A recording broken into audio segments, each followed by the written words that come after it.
अनपेक्षित लग्नगाठ भाग 12. मग ठीक आहे, झोप तू आता, त्या बोलून निघून जातात. पल्लवी म्हणते, दीदी तुझी तर मजा आहे, तुझी सासू खूप छान आहे. युविका म्हणते, त्या तर आहेतच, चल झोपू आता, सकाळी लवकर उठायचं आहे. इकडे सचिनला पण काही झोप लागत नसते, म्हणून थोडा वेळ मोबाईलवर टाइमपास करून तो युविकाला मेसेज करतो. थोडा वेळ बोलून एकमेकांना गुड नाईट, लव्ह यूचे मेसेज करून झोपून जातात. इकडे पल्लवी आणि तिकडे सुमित त्या दोघांचीही मज्जा बघत असतात. सुमित म्हणतो, दादा झोप येत नसेल तर मला सांग, मी पल्लवीशी बोलून तुझी सेटिंग लावून देतो.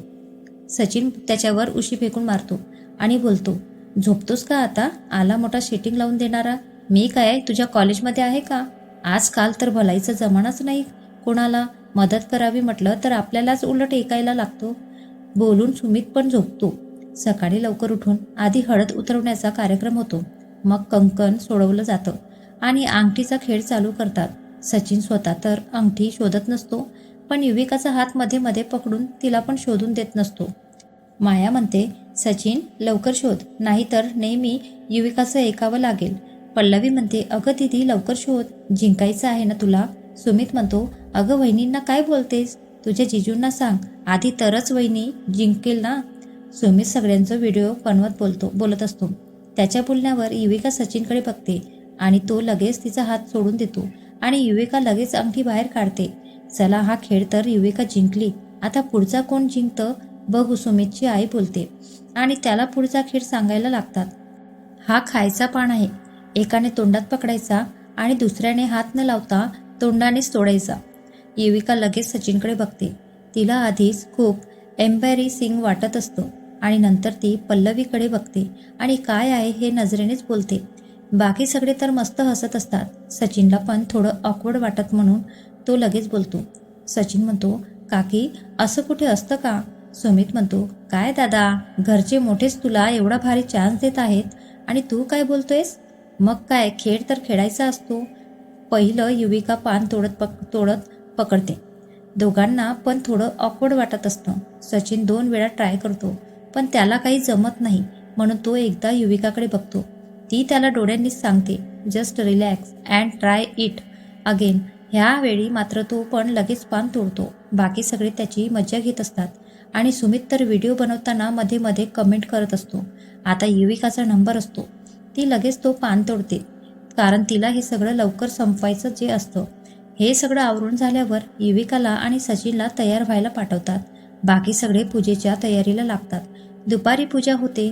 जेवण झाल्यावर सगळेजण थोडा वेळ आराम करायला जातात, कारण संध्याकाळी सचिनच्या ऑफिस आणि सोसायटीमधल्या लोकांसाठी छोटीशी रिसेप्शन पार्टी ठेवली असते. पूजा चालू असताना सुमित आणि पल्लवी बसून काही प्लॅनिंग करत असतात. मधून मधून युविका त्या दोघांना बघत असते. पल्लवीची बडबड चालू असते, पण सुमित मात्र फक्त तिच्याकडे बघत असतो. सुमितला ती आधीपासूनच आवडत असते. कॉलेजमध्ये तो तिचा सिनियर असतो आणि दोघं क्लचर कमिटीमध्ये एकत्र काम करत असतात, पण त्यांचं कधीच कोणत्या गोष्टींवर एकमत होत नसतं.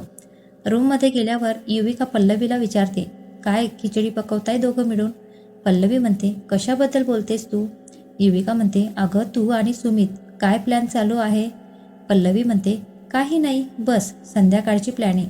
पल्लवी बोलण्याच्या नादात पटकन बोलून जाते. युविका म्हणते, कसली प्लॅनिंग? पल्लवी म्हणते, काही नाही, ते असंच. तोपर्यंत माही येते आणि पल्लवीला माझ्याबरोबर खेळायला चल ते बोलते.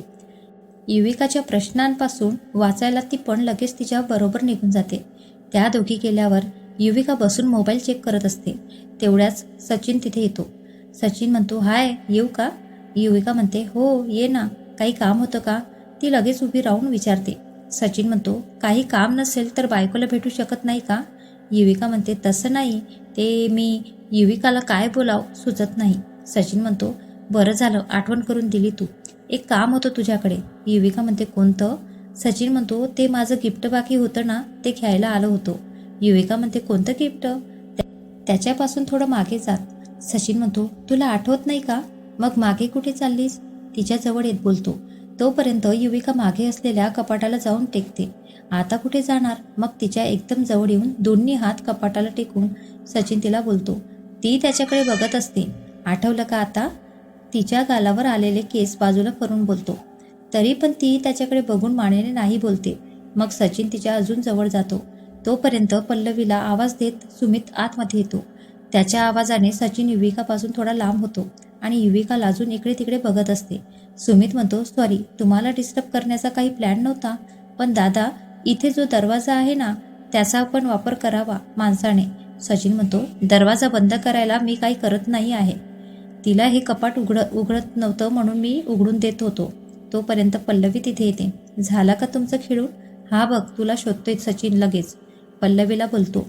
त्याच्या ह्या वाक्यावर युविका लगेच त्याच्याकडे बघते, कारण पल्लवीबद्दल तिने काही सांगितलं नसतं.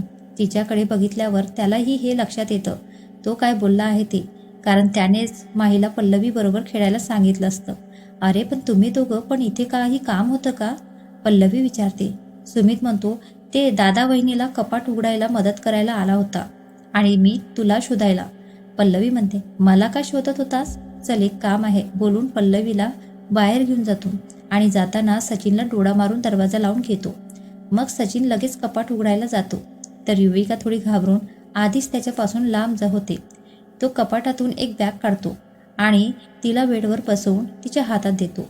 हे तुझ्यासाठी आहे, आज संध्याकाळी हेच घाल, सांगून तोही तिथून निघून जातो. पार्टी सोसायटीच्या हॉलमध्ये असते. संध्याकाळी सगळेजण तयार होऊन तिथे जातात. युविकाने सचिनने दिलेला डार्क ब्ल्यू कलरचा लॉंग वन पीस घातला असतो. त्यावर सूट होतील असे मोठे कानातले, हलकासा मेकअप आणि मोकळे केस खूप सुंदर दिसत होती. सचिनने पण व्हाईट शर्ट, डार्क ब्ल्यू कलरची ट्राउझर आणि सेम कलरचा ब्लेझर घातला असतो. ते दोघं स्टेजवर उभे असतात आणि सगळे येऊन त्यांना विश करत असतात. थोड्या वेळाने सगळ्या लाईट अचानक बंद होतात आणि फक्त स्टेजवर एक लाईट चालू होते आणि लगेच एक आवाज येतो.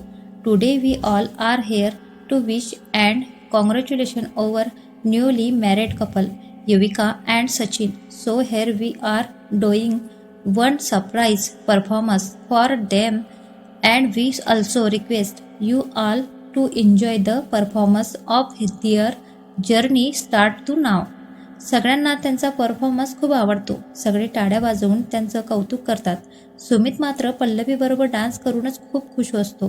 ह्या गाण्यामध्ये पल्लवी आणि सुमित त्यांची पहिलं गणपतीपुढीची भेट पण दाखवतात आणि ती सचिन आणि युविका दोघांना पण खूप आवडते. ते दोघं सुमित आणि पल्लवीला थँक्यू बोलतात.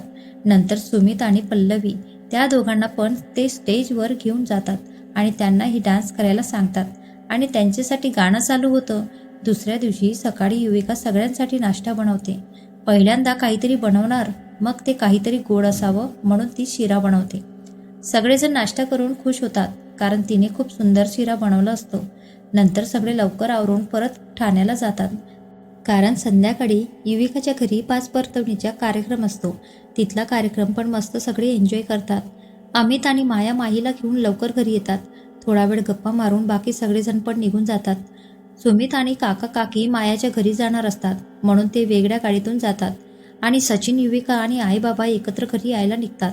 बिल्डिंग खाली पोहोचल्यावर सचिनला त्याचा एक मित्राचा फोन येतो की वरुणच्या वडिलांचा अटॅक आला आहे आणि त्यांना हॉस्पिटलमध्ये ॲडमिट केलं आहे. सचिन त्या तिघांना खाली सोडून लगेच हॉस्पिटलला जातो. ते घरी येतात तर माया आणि अमित घरीच असतात. युविका म्हणते, ताई तुम्ही इथे कशा आणि माही कुठे आहे? माया म्हणते, अगं तुझं सामान आमच्या गाडीत होतं, ते ठेवायला आलो होतो. माही घरी आहे, सुमित आणि काका काकी आहेत तिच्याबरोबर, आणि हो, तुझं सामान सचिनच्या रूममध्ये ठेवलं आहे. युविका म्हणते, थँक्यू सो मच. माया म्हणते, पण सचिन कुठे आहे? अगं वरुणच्या वडिलांना अटॅक ॲडमिट केला आहे म्हणून आम्हाला खाली सोडून हॉस्पिटलला गेला तो, तिचे बाबा सांगतात. माया म्हणते, उद्या गेला असता तरी चाललं असतं ना, आज का गेला? युविका म्हणते, ॲक्च्युली त्यांना अटॅक आला आहे. मी पण जाणार होती, पण ते आता नको, उद्या सकाळी परत जाऊ बोलले. माया म्हणते, ग्रेट आहात तुम्ही. दोघं थोडा वेळ गप्पा मारून आई बाबा झोपायला जायला निघतात. सचिन येईपर्यंत आम्ही थांबतो. युविका बरोबर थोड्या गप्पा पण होतील. माया आई बाबांना बोलते. ते तिघे बसून बराच वेळ गप्पा मारतात, पण 12 वाजले तरी सचिन येत नाही. माया 2-3 वेळा फोन ट्राय करते, पण तो अटेंड पण करत नाही. तिकडे माही झोपत नाही म्हणून सुमित तिला फोन करतो, पण अमित आणि माया घरी जायला निघतात. माया तिला जाताना सॉरी बोलते. युविकाच्या काही लक्षात येत नाही. युविका म्हणते, तुम्ही का सॉरी बोलताय? माया म्हणते, अगं हा गाढव अजून आला नाही ना. युविका म्हणते, इट्स ओके, काही इमर्जन्सी असेल म्हणून लेट झालं असेल. ते दोघं तिथून निघून जातात आणि युविकाला सचिनचा मेसेज येतो, सॉरी मला लेट होईल, तू आराम कर. मग युविका पण रूममध्ये जाते. दरवाजा उघडते तर पूर्ण रूम फुलांनी सजवलेली असते. मग तिच्या लक्षात येतं की ते दोघं एवढा वेळ का थांबले होते आणि जाताना माया तिला सॉरी का बोलली. ती जाऊन फ्रेश होते आणि सचिनची वाट बघत बेडवर पडून मोबाईल चेक करत असते. थकलेली असल्याने तिला कधी झोप लागते ते तिलाही कळत नाही. 3 वाजले असतात, सगळे झोपले असतील, म्हणून तो त्याच्या जवळच्या चावीने दरवाजा उघडून आत जातो. हळूच रूमचा दरवाजा उघडतो आणि फुलांनी सजवलेली रूम आणि त्याची वाट बघत झोपलेली युविकाकडे बघून त्याला फार वाईट वाटतं. तो हळूच तिच्या जवळ जातो, तिच्या अंगावर बेडशीट घालतो आणि डोक्यावरून हात फिरवून सॉरी बोलतो. नंतर तोही फ्रेश होऊन झोपतो. सकाळी युविका लवकर उठते. आंघोळ करून ड्रेसिंग टेबल जवळ उभी राहून तयारी करत असते. तिच्या पैजण आणि बांगड्यांच्या आवाजाने सचिनला जाग येते.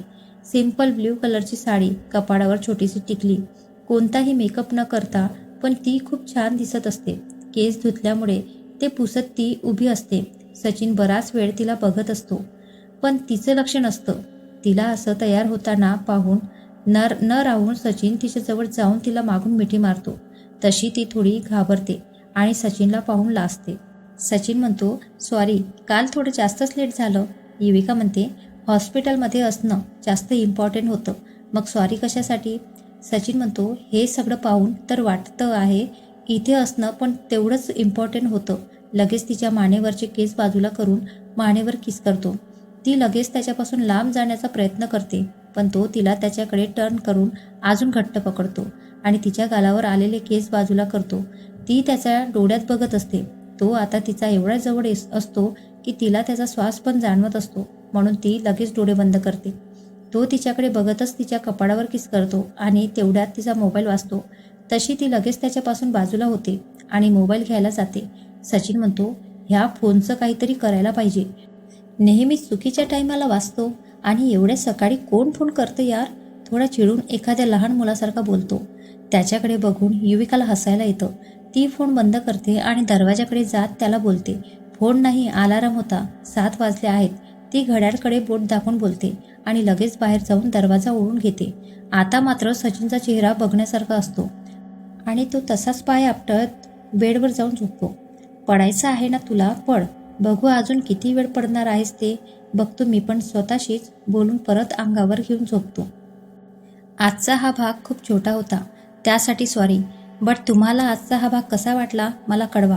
आणि आपल्या ह्या चॅनलवर नवीन असाल तर सबस्क्राईब करायला विसरू नका. मित्रांनो, जर का माझं स्टोरीमध्ये काही चुकत असेल तर तुम्ही मला सांगू शकता, पण तुम्ही माझी साथ सोडून जाऊ नका. तुमची साथ कायम माझ्यासोबत असू द्या. काही चुकल्यास मला माफ करा, पण अनसबस्क्राईब करून माझी साथ सोडू नका प्लीज.